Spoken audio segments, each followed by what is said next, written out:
Suicide is immoral. It seems strange to have to say that, but there seem to be a lot of people in the West these days who believe that suicide is somehow morally obligatory. According to these moral geniuses, when a man comes into your house, rapes your wife, murders some of your children, and abducts others, you have some sort of moral obligation to leave him be, so long as he hides behind his own family members. After all, you are morally superior to that man, and that's what matters. You're feeling that you are not like him. Never mind that you're not like him. You didn't invade his house or kill him or rape and murder his wife and some of his kids and kidnap others. Never mind that you're trying to stop him from doing the same thing again and trying to prevent others from following in his footsteps. If you hurt anyone he puts in harm's way while you are attempting to stop him, you are like him. Never mind that he'll repeat his actions if he's allowed to escape. Never mind he's vowed to repeat his actions until you and your family are exterminated. Never mind that kindness to the cruel is cruelty to the kind. That if you let this guy go, others will follow his example and more innocent people will die. You must ensure that he has access to electricity and water. You must protect his life in order to prevent harm to the family he uses as human shields. You must give him every advantage because he is evil. In fact, were he less evil, were he not to hide behind his own family members, for example, then you'd have free rein to kill him. But since he is evil, well, then the only thing to do is throw up your hands and walk away, incentivizing those like him to pursue his insanely evil tactics. Now, if this sounds idiotic, well, that's because it is. It's moral idiocy of the highest order. It incentivizes evil. It creates evil. It means that the most evil people will pursue the most evil tactics, all in order to prevent you from protecting yourself. And yet there are those who proclaim it from our nation's most sophisticated ivory towers. They would never live by such rules. They live in gated communities, far from the consequences of their own foolishness. They never feel the consequences of the perverse morality they promote. These are the same people who promote defunding the police and open borders while living in gated communities. But of course, they aren't calling for their own suicide. They're calling for yours. You are supposed to let in millions of refugees, most of whom are likely to hate American values. You are supposed to leave them in power to pursue their next atrocities where they rule. After all, those people are members of their coalition of the supposedly decolonized dispossessed. Their evil is merely a symptom of your evil. What they believe and what they do, well, that's your fault. The only solution is for you to commit suicide. If you refuse, you're just as bad as they are. And if you don't, you're dead. Your choice. Or at least that's the choice they would like you to make. But there is, in fact, another choice: to reject that disgusting construct wholesale, to point out that genocidal murderers do not get a free hand just because they hide behind members of their own family, to stand strong in the face of calls to honeycomb our own society with pro-genocide members or their unvetted compatriots. Yes, of course, those of moral bent ought to work to minimize civilian casualties. Yes, of course, those of moral bent ought to work to find a place for civilians to escape from the line of fire. But neither of those rules can be prioritized above the first rule of war: winning. War is ugly by nature, nearly the ugliest thing. As it turns out, there's only one thing uglier: losing to those who don't care about morality or decency at all. Those who use morality and decency against those who are actually moral and decent and who care about things like civilian casualties. Anybody who advocates for such defeat, those who encourage suicide in the face of evil, is complicit in that evil. Well, you know who does understand this? Americans. Americans by nature understand this because they understand what it's like to face down evil. We've done it before here in the United States. And what we understand is that the group that, murdered 1,300 people and that has now taken 200 hostages, there are 199 families that have been notified that they have hostages who are members of their family who have been kidnapped in Gaza. The American people overwhelmingly across all political parties believe that Israel's military response is justified.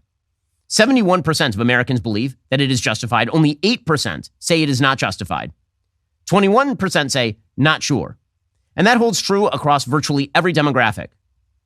It is least true among people 18 to 34, who are, of course, overwhelmingly on the left and who have serious problems with moral relativism. 57% of those 18 to 34 in the United States believe that Israel is justified in its actions. 14% believe not at all justified. Some 29% say they are not sure. And the older you get, effectively speaking, the more people actually have some moral clarity on this particular issue. But as far as political breakdown, 69% of Democrats say that Israel's action is fully justified. 77% of Republicans say that it is fully justified.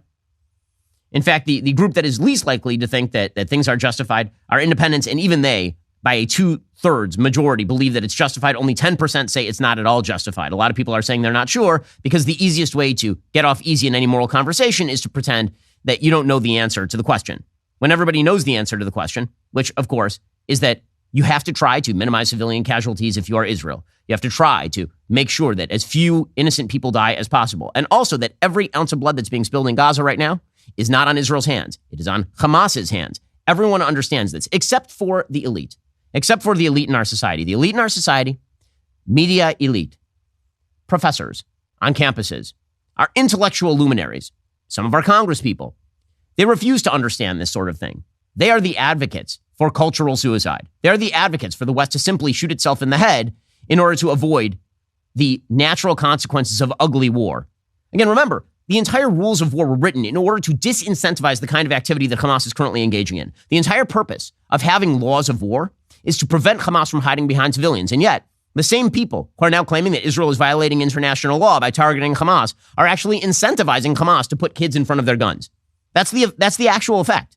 If you say to people that murder Jews in South Israel, plus hide behind your own kids, means you get off scot-free, what are you incentivizing people to do? Hide behind their kids.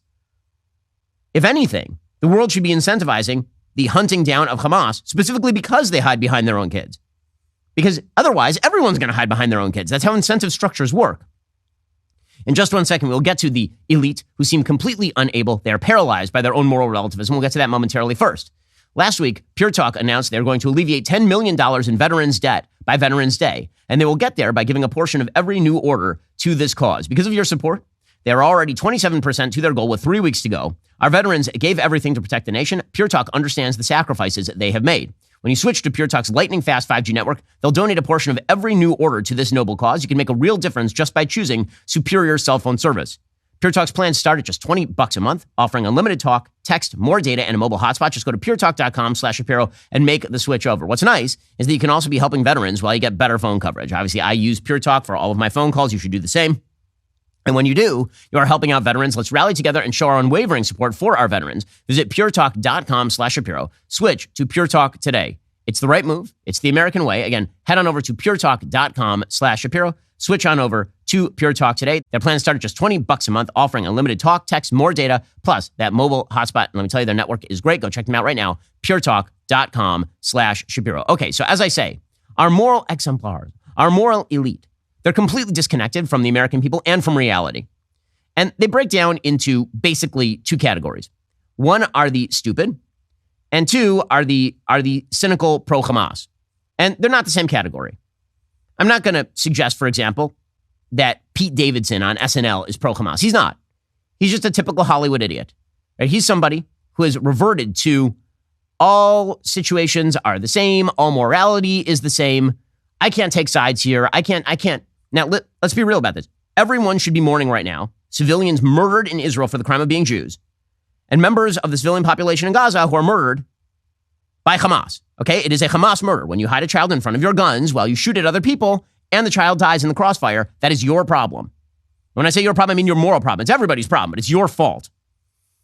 Okay, but the goal among our elite, again, for those who consider themselves morally sophisticated, what's amazing is how unable they are to make actual moral distinctions, like basic moral distinctions between the murdered and the people who are attempting to defend themselves. Well, that's what you got on SNL.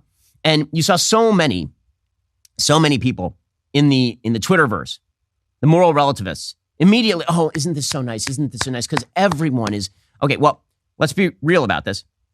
Your moral apathy, and that's what it amounts to, sympathy that is equally distributed between Hamas and Israel, amounts to a moral apathy that is effective for Hamas. What Hamas would like is for you to be morally apathetic about the situation and for you to basically throw up your hands and say, too complicated, don't know. Okay, this is not particularly complicated.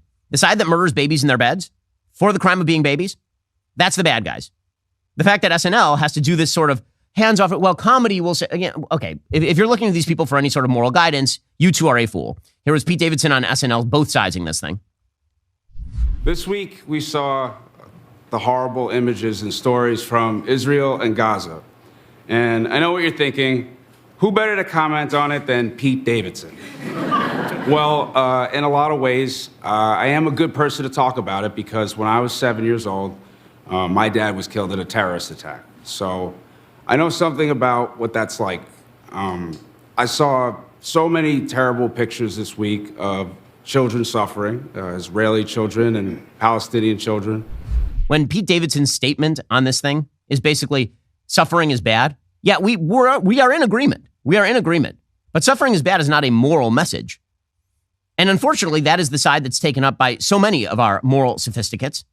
We're seeing that from, again, Pete Davidson isn't a bad person for saying what he is saying. I'm not suggesting he is pro-Hamas or anything for saying what he's saying. He isn't. What I'm saying is that when the focus of what obviously is a moral conflict becomes not the actual moral conflict between one side that is evil and one side that wishes to preserve its own citizenry, and it instead becomes all suffering is from the same source, and thus, if we could just make the suffering stop tomorrow by snapping our fingers, leaving Hamas in place to murder babies, that would be fine. Like, that's where this is going. And we can all see that it's going in that direction from our moral elites. And the New York Times is doing the same thing. The New York Times has a long editorial that really struggles to explain why Israel should basically leave Hamas in place. They have an entire article titled, Israel Can Defend Itself and Uphold Its Values. It's amazing how they never suggest that the Palestinians ought to uphold, basic human values in this particular conflict. No, it's about Israel, obviously. And they admit that Israel is working to minimize civilian casualties. We'll get to that in a second. But instead of just recognizing the reality, instead they say, the United States has offered firm support for Israel in its hour of agony, but friendship also requires speaking hard truths to Israel. So the New York Times is like, we have to speak hard truths to Israel. What? Israel is a country that just got hit with the worst terror attack in the West since 9/11, and proportionally something that happened much worse than 9/11. But you are now saying that America needs to pressure Israel. Why? Because in counseling restraint, the United States can point to lessons of its own recent history. I love the counseling for restraint after babies are murdered and then taken and survivors are then bussed away to Gaza to be held in abject terror before they're murdered by Hamas.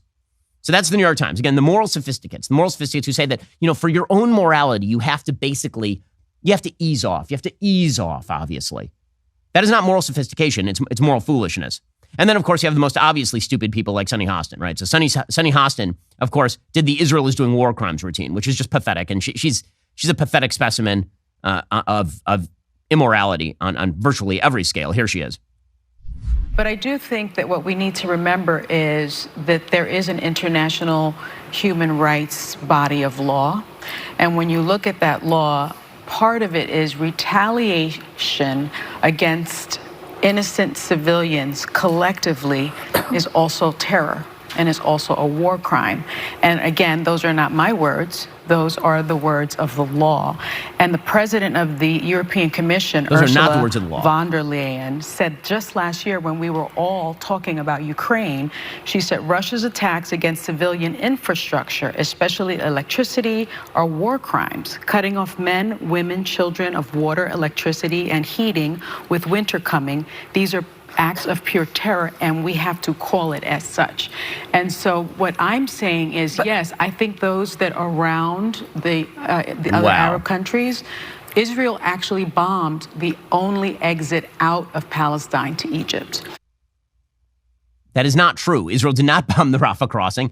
Egypt has closed the Rafah crossing, but Sunny Hostin is an idiot. So she's immediately shifting into Israel is the real problem in the region mode. And again, I don't know which category to put Sunny Hostin in, but the attempt to draw moral parity between the people who kill children and the people who are attempting to avoid killing children, but cannot avoid killing children if the bad guys are hiding behind children, that's absurd. I mean, Sunny Hostin, I'm going to put her in the idiot category mainly because she also says things like Hamas is just like the Proud Boys, which, listen, I'm not a fan of the Proud Boys, but I noticed that the Proud Boys are not going around slaughtering babies in their cribs. I noticed that. But Sunny Hostin is up. Again, the fact that there is this class of people who are considered part of the political conversation is amazing to me, remains amazing to me. Sunny, you want to say something? No, I look at this from a legal perspective, and I think that we all know that Hamas has been designated a terror organization, just like many other terror organizations have had this designation, like the Proud Boys here in the United States. Amazing. I mean, she's yes, these political geniuses. Okay, so that's the stupid. That's the morally idiot and the morally idiotic. In a second, we're going to get to the morally cynical, the people who full well know the moral calculus here, but who are going to use decency and morality in order to preserve Hamas. That would involve members of the squad. We'll get to that momentarily. First, as a Daily Wire listener, you're not just informed, you're obviously engaged as well. You value freedom and personal responsibility. That's just one reason you need to check out MediShare. MediShare is a community-based approach to healthcare that lines up with principles you believe in.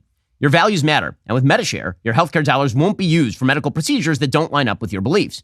MediShare is the highest-rated healthcare sharing ministry with a 30-year proven track record. It's not health insurance. It's a community of 400,000 believers committed to caring and sharing with one another. Members save up to 50% or more on their monthly healthcare costs. Member satisfaction surveys show they like MediShare much more than health insurance. Why? Well, because it works. For a limited time, Daily Wire listeners receive a $150 gift card when they join MediShare. To find out more, go to medishare.com/Ben. That's medishare.com/Ben. Terms and conditions apply. Again, this is a healthcare sharing ministry, 30 years of proven track record. It's a community of people who are like-minded, who get together to defray healthcare costs. Go check them out right now. They're doing great work. Go to medishare.com/Ben. And Daily Wire listeners receive that $150 gift card when they join. How'd you sleep last night? Did you toss and turn? Were you too hot or too cold? If your sleep was not the best that it can be, you need to upgrade to the softest, most luxurious sheets from Boll & Branch. Let me tell you, Boll & Branch product, just spectacular. The sheets immediately change your sleep. They feel breathable. They get softer with every single wash.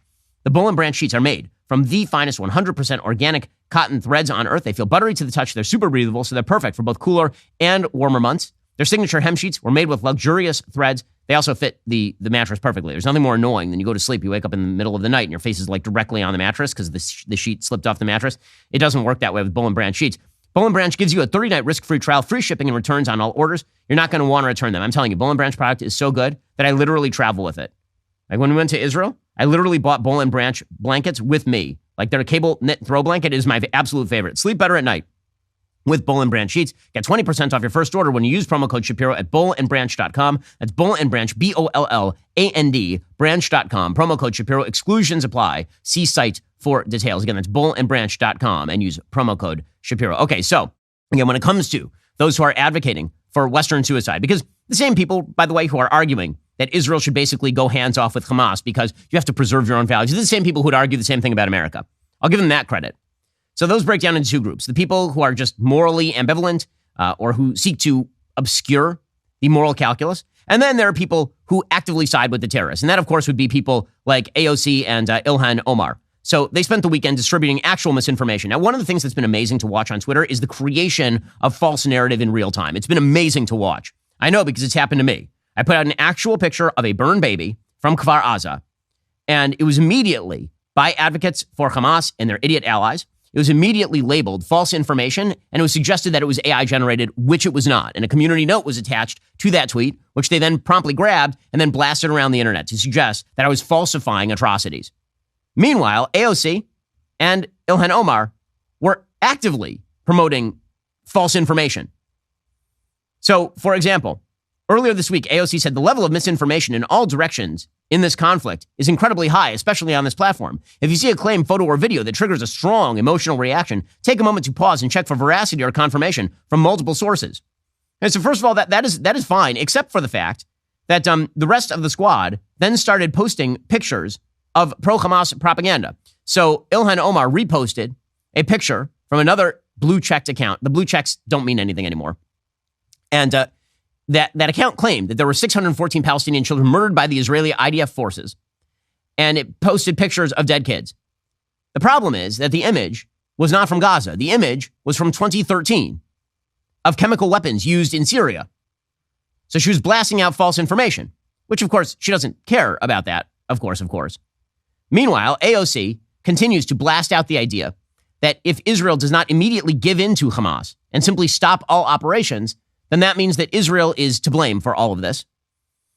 She says humans can only survive without water for about 3 days. Gaza has run dry. The blockade on water, food, and electricity is an indiscriminate collective punishment and a crime. Okay, first of all, that is not true. Turning off water and electricity in military areas is normal state of events. That is how things go in a war. Hamas honeycombed itself in the civilian population, as we'll talk about in a second. They are desperately seeking to keep civilians in these areas. The reason Israel turned off the water and power is to press people down to the south. In fact, over the weekend, Israel turned on the water and the power down south in Gaza. Why would they do that? Why? The answer is they are trying to draw civilians to the areas where there is water and power by turning off the water and power where they don't want the civilians. But according to AOC, obviously, this is, quote, cruel and unjust. To save millions of people in Gaza, nearly half children, it must end now. I noticed that you were very quick on the trigger, AOC, about ending all of this the minute that Hamas seemed like they were in serious trouble. Meanwhile, Ilhan Omar says President Biden pressuring Israel to turn the water back on is a start. Now we need him to push for electricity and food access to be restored and join the rest of the world in calling for an end to the bombardment of Gaza. So that is, so there's that. Again, that is cynical. She knows exactly what she is doing right there. And the reason to draw the moral equivalence is because you wish to protect Hamas if you are Ilhan Omar. Ilhan Omar is an actual pro-terror activist. Like there's no bones about it. I mean, again, going all the way back to when she was writing sympathetic letters to ISIS, to judges on behalf of ISIS recruits, a thing she actually did. And meanwhile, we're going to bring you the latest from on the ground. And again, for all those people who actually care about civilians, there's only one side in this conflict that cares about civilians. Only one. It is not Hamas. And by the way, it's not Ilhan Omar or anybody else who's pretending to care about civilians while propping up Hamas. We'll get to that in a second. First, let's talk about window replacement for a second. Take a break. Talk about window replacement, okay? For a lot of people, it isn't something that you want to do. It's something you have to get done. Have you put off replacing the windows in your home because it's too expensive? I have some great news. You can get a free in-home window consultation and a free quote from Renewal by Andersen. Renewal by Andersen's signature service. It's committed to giving you the best customer service experience possible, supported by the best people in the industry. Right now, Renewal by Andersen is offering a free in-home or virtual consultation on durable quality, affordable windows or patio doors for $0 down, 0 payments, 0 interest for 1 year.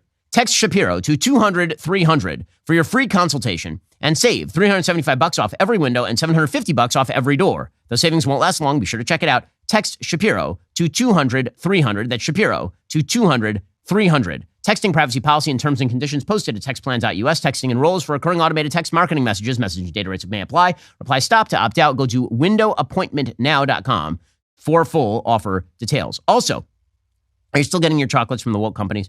Well, you should get Jeremy's chocolate instead. Like Halloween is coming up. Right now, you can save big with 25% off. Get those great deals on our famous he, him with nuts and she, her nutless, because whether it's Halloween or not, Jeremy's chocolate knows not everyone can be a mummy. Get yours in full size or our shareable microaggression size, perfect for giving out to friends, family, and neighbors. Time is running out. Stock up now in time for Halloween. Go to jeremy'schocolate.com today. Also, the Daily Wire, we as a company, we have a big, huge announcement, 3 p.m. Eastern. Tune in today, live announcement. You can catch it on Daily Wire Plus or other social platforms like X, YouTube, and Facebook. You're not going to want to miss this one. Super duper important. Tune in today at 3 p.m. Eastern. Okay, meanwhile, right now, Israel is obviously preparing a ground invasion of the Gaza Strip. What they've been doing up till now is knocking down all the buildings that are on top of the tunnels. Right now, there are literally hundreds of kilometers of tunnels that Hamas has spent 20 years building under the ground. All the terrorists are living with electricity, with water, with HC. They stole all that stuff. By the way, even the talk about the water that Israel is not providing to the Gaza Strip, we should recognize at this point that statistically speaking, Israel was responsible until this latest war for somewhere between 6 and 10% of all the water in Gaza. The water shortages in Gaza are due solely to the governing power in Gaza. Again, that would be Hamas. So Israel right now is flattening a lot of these buildings. They're telling civilians to get out. Meanwhile, Hamas is literally holding children hostage in these circumstances. So over the weekend, Hamas released a video. This appears to have been from the day of the actual attack, of them carting around Jewish babies. Okay, this is what they're doing. These are the people Israel's fighting. They don't care about civilians. In fact, they took hostages to prevent their own deaths. That's the goal. The goal is, if you don't back off, we're going to kill your babies, literal babies. This is video that Hamas released. Again, most of the stuff that I'm releasing on the show, most of the images that we've been showing for the past couple of weeks, these are images that are coming from Hamas. They're not usually coming from the IDF. This is images from Hamas of them literally carrying around other people's children. And this is what they do. And their goal is to get civilians killed. They want dead civilians. It is their thing. Here was Hamas. Again, this video they released.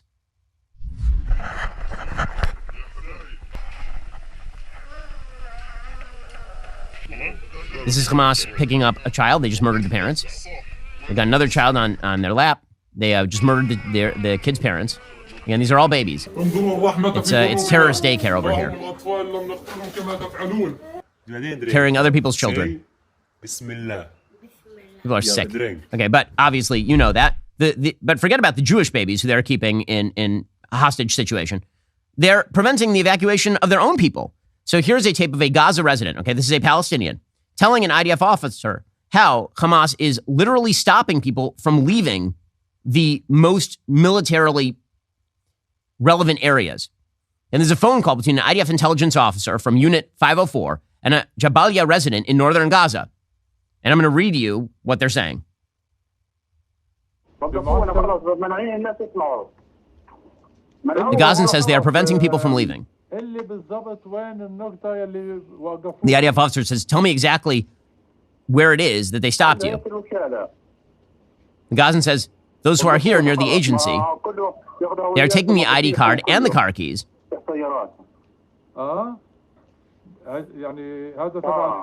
You mean the movement, Hamas?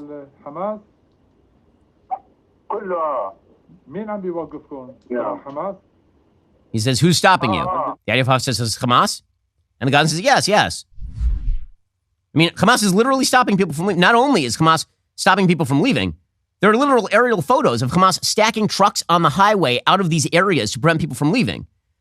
They actually actively put up a roadblock to stop this from happening. This is an aerial photo that we're showing on the show right now of Hamas putting a roadblock in place and a line of cars going back, hundreds of meters of cars just stacked up on the highway behind that, trying the hell to get out because Israel told them to, and Hamas blocking it. Look at this. They created a traffic jam. This is right on the coast of Gaza. You can actually see the Mediterranean right there. And they're preventing people from getting out. They're actively stopping people from leaving. In fact, they're not just doing that. They literally, apparently, struck a convoy of civilians, their own convoy, to attempt to stop people from leaving. According to IDF spokesperson Jonathan Conricus, this is from the Times of Israel, a strike on a convoy of Gazans fleeing to the southern part of the Strip Friday appears to have been a false flag operation carried out by Hamas. He says, when you apply logic and think who would benefit from those very horrible images of children and civilians who are evacuating south, and then they are apparently clearly dead, who stands to gain from that? Only one organization. Hamas's media office claimed cars carrying fleeing civilians were struck in 3 places. But they then release video and you can't see any sort of projectile that is hitting the cars. They just blow up. So Hamas apparently is now blowing up their own cars. Again, the IDF is sending out notices right now online to people telling them to get out. This is a graphic from the IDF telling them to get people out. Residents of Gaza City and northern Gaza, in the past days, we've urged you to relocate to the southern area for your safety. We want to inform you the IDF will not carry out any operations along this route from 10 a.m. to 1 p.m. During this window, please take the opportunity to move southward from northern Gaza. Your safety and that of your families matter. Please follow our instructions and head southward. Be assured Hamas leaders have already ensured their safety and that of their families. That, of course, is absolutely true.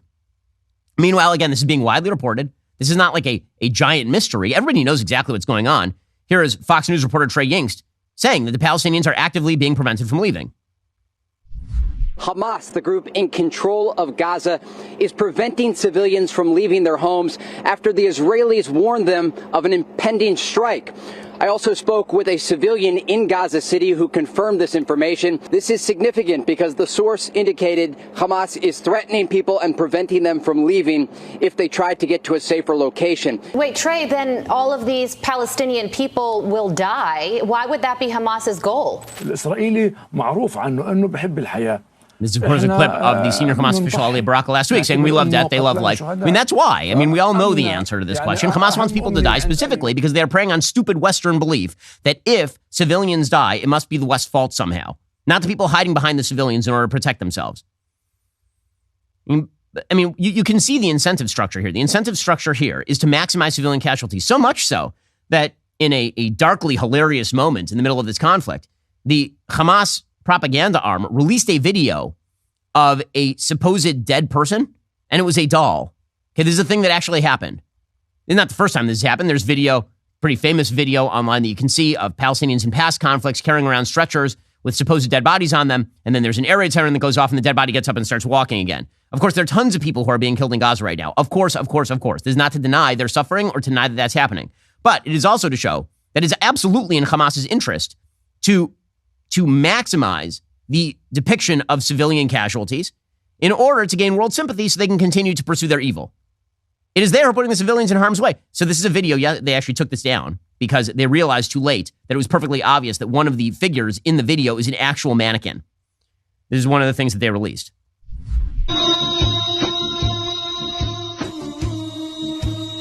See this guy running into a hospital, and you can see the cameras following him, and that is it all.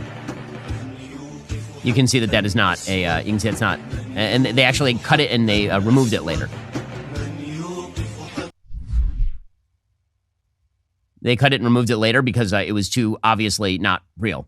So again, that's not to deny that there aren't dead kids in Gaza. There are tons of dead kids in Gaza. That is to point out that it's in the incentive structure for Hamas to maximize that, of course. And of course they don't care how many civilians die. They've been building tunnels down there for years. In fact, here's a flashback 2021, a member of Hamas speaking to Vice and telling them, yeah, we built all these tunnels directly under the civilian infrastructure. Now, why would you do that? Because you want the civilians to die. You are hoping that the West, in its own benighted version of amorality, will not strike at you if you hide behind civilians.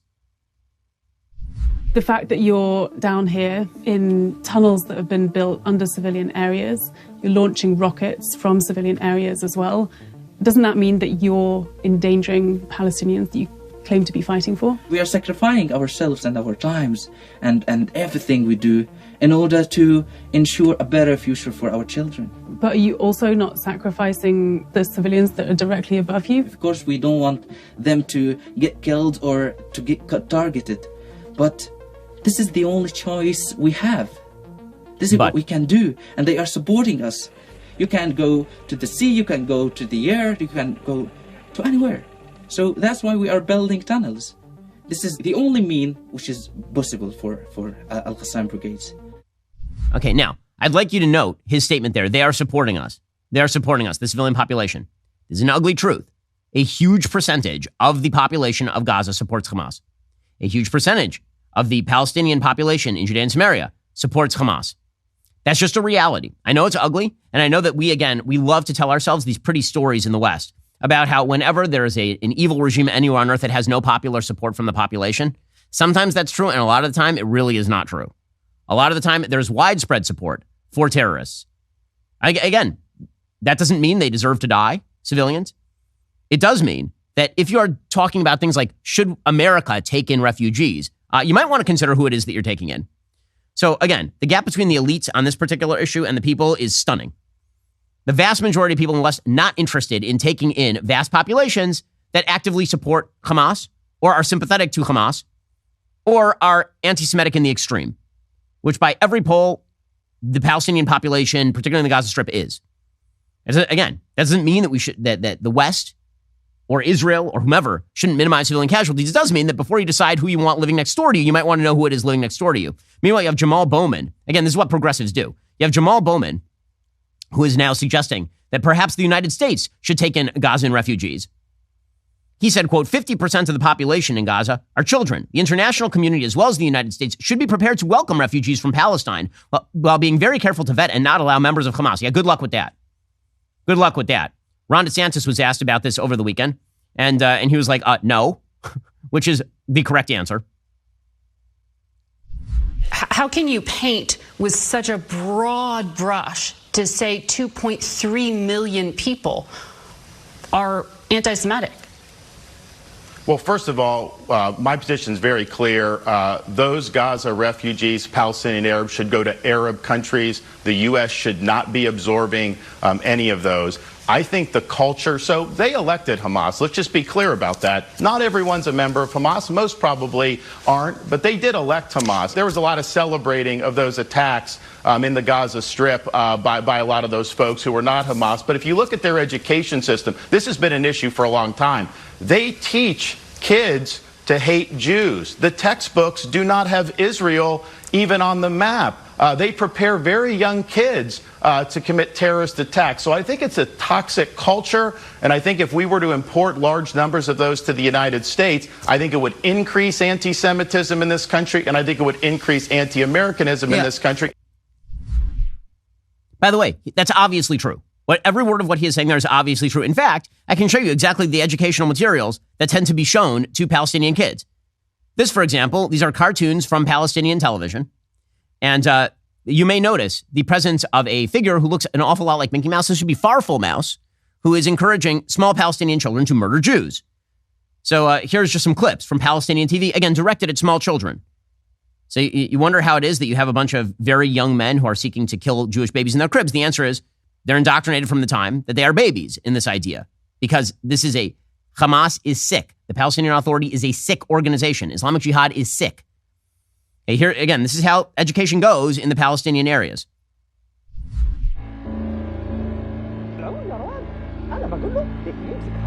Okay, this is a mouse, or it's actually a giant bee, saying, Rowan, I want you to pick up a stone, and when the Jews come, to take it and throw it. Here's a cartoon of a small Palestinian child shooting at the Jews and dropping Jewish stars on the. These are cartoon characters and dropping Jewish stars on the Israeli soldiers. This is another children's cartoon. Oh, Allah, support our brothers in Gaza and destroy the Jews. These are all animated shows for obviously small kids. And there is a devilish character holding a Jewish star. Okay, how about this one? Palestinian children playing a great game. This is a small child here saying, "O sons of Zion, O the most evil of creatures, O barbaric apes." You can hear the voice, it's like a 5-year-old. Jerusalem rejects you and vomits your filth. These are a choir of small children. O explosive device of glory. With her blood, she created freedom. Ask suicide bomber Fatima al-Najjar how one should live a life of pride. These kids are like 5, 6, 7 years old who are singing this. This is all on Palestinian TV. Now, have you ever seen anything like that on your TV? Like for your kids? American educational TV for kids is garbage. But have you ever seen anything like that? Like murder your enemies? Murder the Jews? It ain't on Israeli TV either. This is how you also end up with, video of Palestinian children playing a game they like to call Stab the Jew. This is nice stuff here.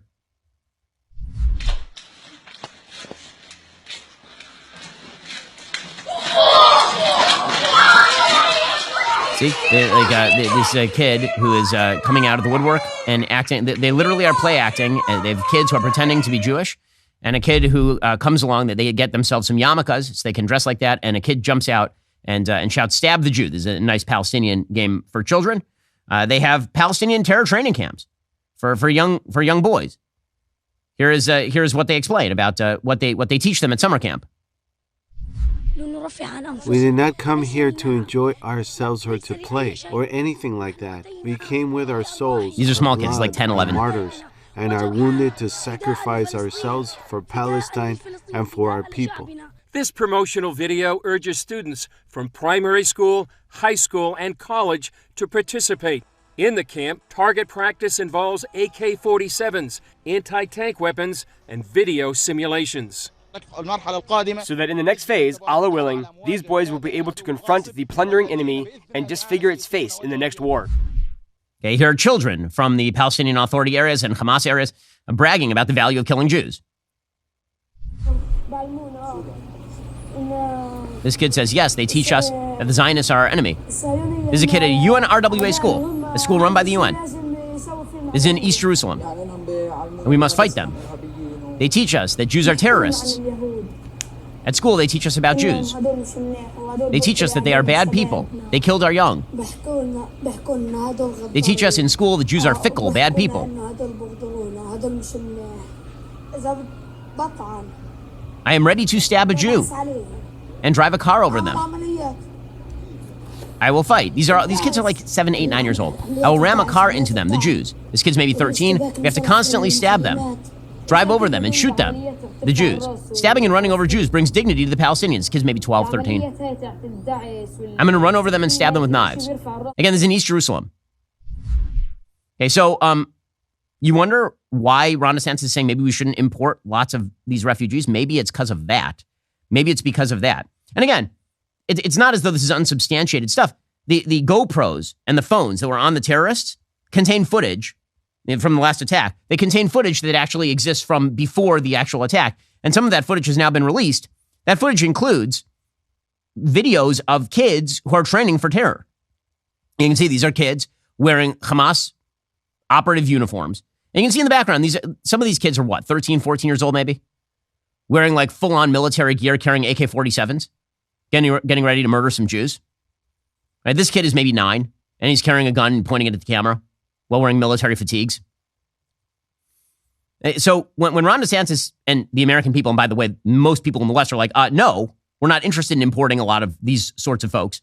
That is not racist. That is, why would you want people who abjectly identify as people who hate Jews and want to kill them in your societies?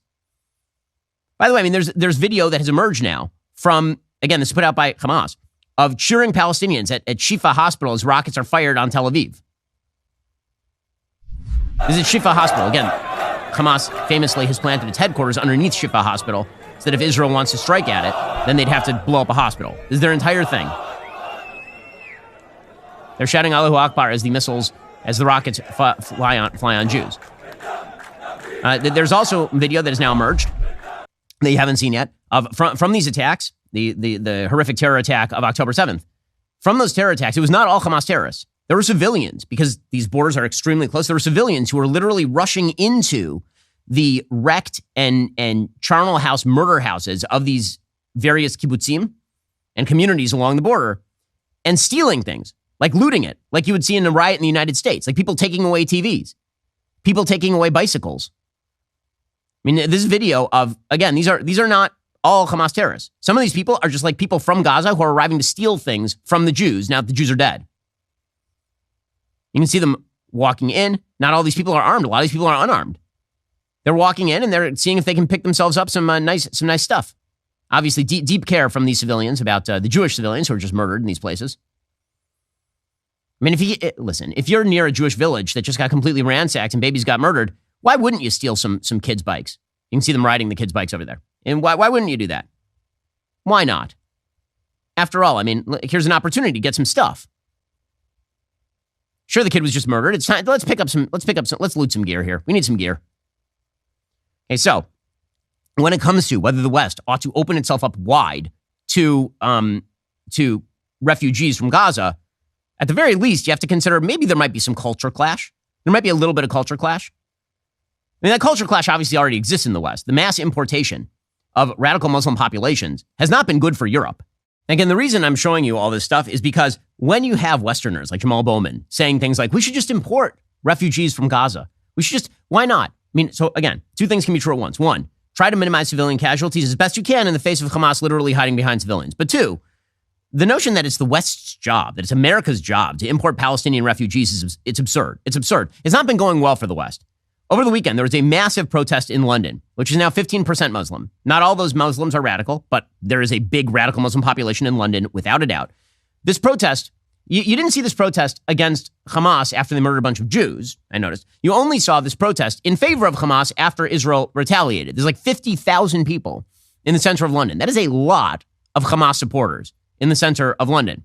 And just in case you were wondering, what they think, one of the calls and responses was Khaybar al-Yahud, which for those who don't speak Arabic or know about the Quran is a reference to the city of Khaybar.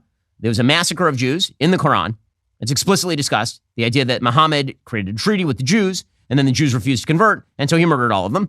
And so the Khaybar al-Yahud is a call for mass Jew extermination. That was some of the stuff that was being chanted at this particular protest. It is in London.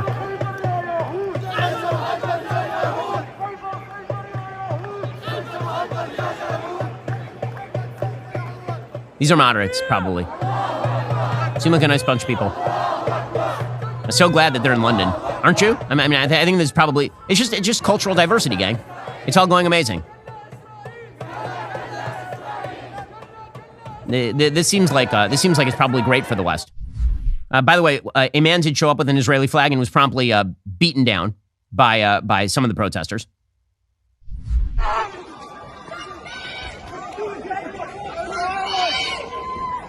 You can see there's a person with an Israeli flag trying to escape, and they attack him.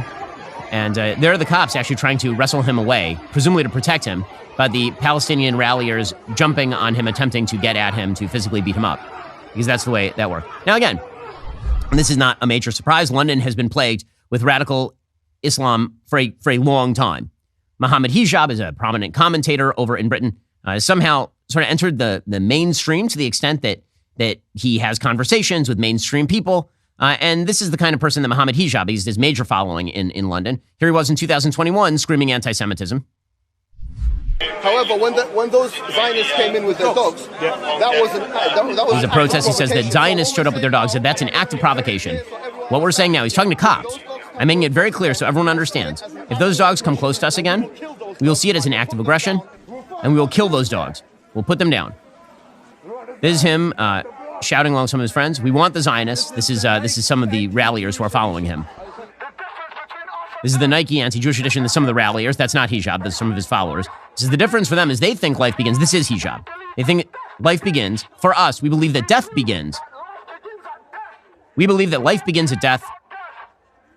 We don't care about death. And if you think that our people in Palestine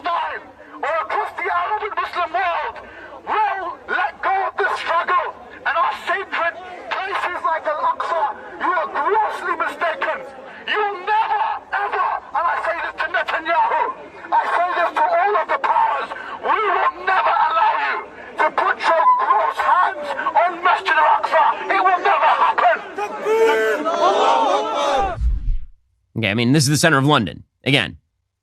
And these supporters of Hamas are honeycombed all throughout Western societies because we have imported many of them into Western societies. In Canada, for example, here was one supporter over the weekend explaining Hamas is not a terror group. Now, one of the things that truly is amazing is that all of the pro-Hamas rallies that have taken place are waving Palestinian flags. This would be a very easy one. It's seriously a super easy one. So, for example, you can easily say, I believe that there ought to be a Palestinian state, and Hamas is an evil terrorist group that must be extirpated in order for a peace process to take place. That's a super easy thing to say. But nobody's saying that. Literally nobody's saying that. I've not seen one of these protesters suggesting that Hamas should give up the hostages. Have you? Where are they? Where is the mass Palestinian outcry and unrest over Hamas taking 199 hostages, including many babies? Where is it? It doesn't exist. That raises some pretty serious questions about the cause. And again, it's not hard to condemn evil. It really is not. So, for example, horrible story over the weekend.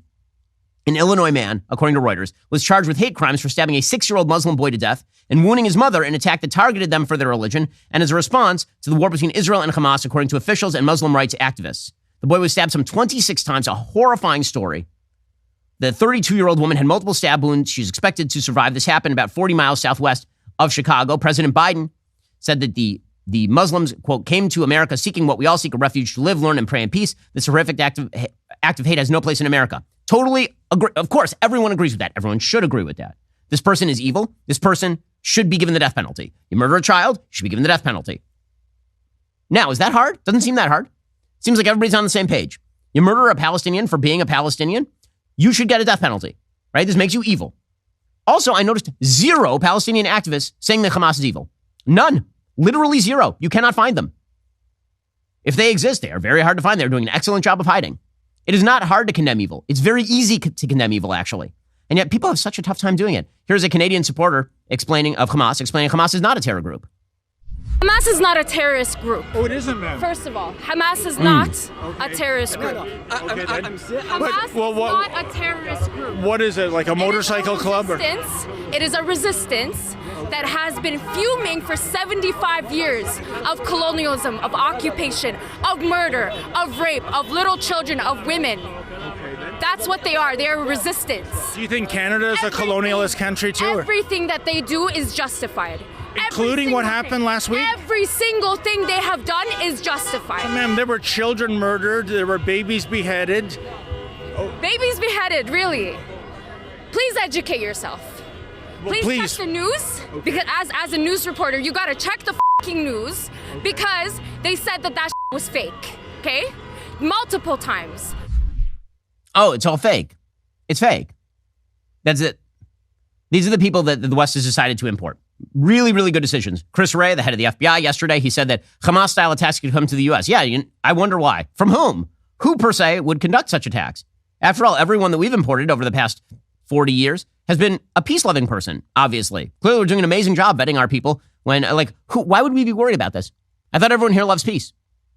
In this heightened environment, there's no question we're seeing an increase in reported threats, and we've got to be on the lookout, especially for lone actors who may take inspiration from recent events to commit violence of their own. So I'd encourage you to stay vigilant because as the first line of defense, protecting our communities, you're often the first to see the signs that someone may be mobilizing to violence. Okay, well, why would we be worried about that? Probably we should take in, a few 100,000, few million of Palestinian refugees because they're all probably not after years and years of indoctrination in hating Jews and hating the West. Probably those will be great imports. By the way, this does raise a serious question. You know what I noticed? I noticed a map. Okay, the map is a map of the world. And in particular, the part of the map that I noticed is this part called the Middle East. And on that map, there's this tiny little Jewish country. It's like this tiny little country right along the coast, like half the size of New Jersey, super small. And then I noticed like a lot of Muslim countries. In fact, I'm going to just read you some of the Muslim countries. There are many, many, many of them. So just a few off the top of our head here. Mauritania, Somalia, Afghanistan, Iran, Western Sahara, Algeria, Morocco, Maldives, Comoros, Niger, Tajikistan, Tunisia, Azerbaijan, Jordan, Senegal, Yemen, Djibouti, Libya, Mayotte, Pakistan, Gambia, Saudi Arabia, Sudan, Kosovo, Iraq, Mali, Turkmenistan, Bangladesh, Egypt, Guinea, Turkey, Uzbekistan, Indonesia, Oman, Syria, Brunei, Kyrgyzstan, Cocos, Sierra Leone, Qatar, Kuwait, Bahrain, United Arab Emirates, Kazakhstan, Lebanon, Burkina Faso, Malaysia, Albania, Chad, Bosnia-Herzegovina. That is a list of countries that have over 50% Muslim population as a percentage of their total population. And you know what's one of the things that I noticed? 0 of them, 0, are talking about taking in Palestinian refugees right now. 0. How weird. How odd. Almost as though they like the Palestinian refugees being refugees, as they have since the creation of the State of Israel. It is worth noting at this point that historically speaking, when Israel was created in 1947-48, when Israel declared its independence, some 700,000 Palestinian Arabs either left preemptively because there was a war zone, they wanted to get out, or left because they were expelled. None of them were taken in by any of the Arab states, any of them. By the way, there are 1 billion Muslims on planet Earth. Meanwhile, the tiny country of Israel, which, again, was tiny, tiny, tiny, and remains tiny, tiny, tiny today. Anybody who doesn't understand the conflict really should travel over there, and you should see the proximity. You're talking about 0 space. The tiny state of Israel, the nascent state of Israel, took in 700,000 to 800,000 Jews who left or were expelled from Muslim countries. Israel took in all of them. They've not asked for repatriation in any of the Arab countries. Their resources were stolen by the Muslim governments of those countries. They all were taken in by Israel. So the Arab world has a particularly ugly history of basically shuttling the Palestinians around and using them for whatever political purpose they will, and then expelling them when they don't like them. As I've mentioned before, in 1990 to 1992, during the Gulf War and the post-Gulf War era, Kuwait expelled some 400,000 Palestinians. No one seems to care. Meanwhile, as you recall, during the last Syrian crisis, which is ongoing, and again, very few people seem to care, Turkey took in millions of Syrian refugees, literally millions of them. Europe took in hundreds of thousands. And yet when it comes to the Palestinian population, oddly, no one wants to take them in. How strange. How strange. In fact, Egypt won't even let the Palestinian population out of Gaza. Because again, if you look at the border of the Gaza Strip, it borders Israel in the north and in the east. And to the south, there's a border, and is with Egypt. Egypt is a Muslim country. The Sinai is largely empty. Egypt won't take them. Egypt has no interest in opening the border to Palestinian refugees because effectively the Palestinian population destabilizes whatever regime takes them in, which is why Jordan, which is 70% Palestinian, expelled 20,000 Palestinians in 1970 and killed 3,000 of them when it expelled them to Lebanon. So, just going to point that out right now. And when Nikki Haley says, where are the Arab countries helping their brothers, helping their compatriots? The answer is they've been used as tools by a lot of these countries. They've been used as a weapon against the state of Israel for a very, very long time, and they continue to be used as a weapon. The civilians are constantly used as a weapon there. That is an awful, horrible truth. And yet the expectation seems to be that the West is supposed to endanger itself rather than acknowledging reality. Here was Nikki Haley properly pointing out that the Arab world has gone completely absent on this question. You're going to hear all of those Arab countries vilify Israel for what's about to happen. You're going to hear all of them say, how dare you not do more for the Palestinian people? And you know what? We should care about the Palestinian citizens, especially the innocent ones, because they didn't ask for this. But where are the Arab countries? Where are they? Where is Qatar? Where is Lebanon? Where is Jordan? Where is Egypt? Do you know we give Egypt over $1 billion a year? Why aren't they opening the gates? Why aren't they taking the Palestinians? You know why? Because they know they can't vet them and they don't want Hamas in their neighborhood. So why would Israel want them in their neighborhood? When it comes to, cultural proclivity, presumably Muslim countries like Egypt should have more cultural proclivity for Muslim citizens living in the Gaza Strip, but apparently not. Apparently, absolutely not. And meanwhile, what happens next? Well, the Biden administration is considering the possibility that Biden will actually visit Israel directly. Tony Blinken has visited Israel as well. He's already starting to put pressure on Israel because, as you would imagine, this is what they do. They keep pressuring for quote-unquote restraint. Israel's going to do what it has to do. It has no other choice. There's an existential fight for the state of Israel, so they're not going to stop because Tony Blinken says words about it. As far as whether this conflict expands outward, it seems very unlikely that despite all of the Iranian talk, it's going to expand outward. The reason for that is because the United States put 2 aircraft carriers in the Mediterranean. They've threatened, Biden did it again over the weekend, correctly. They threatened that Hezbollah should not get in, and that if Hezbollah does try to get in, there will be consequences. That's smart. If you want this conflict to maintain its isolated character, then you do need to push people off the ball. I'm seeing a lot of bizarre isolationist accounts suggesting that no war for Israel, no war against Iran for Israel. Israel's not calling for that. No one's calling for that. Who are the people who are calling for that right now? The reality is there's no taste for that in America, and Israel doesn't have the wherewithal right now to take on Iran. or a three-front war. And so right now, what everyone has an interest in, including, by the way, many Iranian allies, is in containing this thing. I'll tell you what I actually think happened here. What I actually think happened here is that Hamas was told by the Iranian government that they should do something. And that something was supposed to be a terrorist incursion across the Gaza border. And they figured that Israel's response time would be a lot faster and that Hamas would be a lot less effective. And so what they actually figured is that this terror attack would kill 50 people and kidnap 5. And that Israel would then have to launch a serious assault in order to try to get back its own people. And then Saudi would pull out of the deal. That's probably what they wanted. And instead, Hamas succeeded beyond its wildest dreams, and it's now the dog that caught the car. Because they were so successful that now Israel has no choice but to wipe them off the planet. And that's something that I don't think that either Iran or other terror sponsors in the region saw coming. And so their basic choice right now is either let this thing expand outward, which puts at risk Hezbollah, its rule of Lebanon, which is an actual country, or it puts at risk Iran itself, or Hamas gets taken off the board as a chess piece.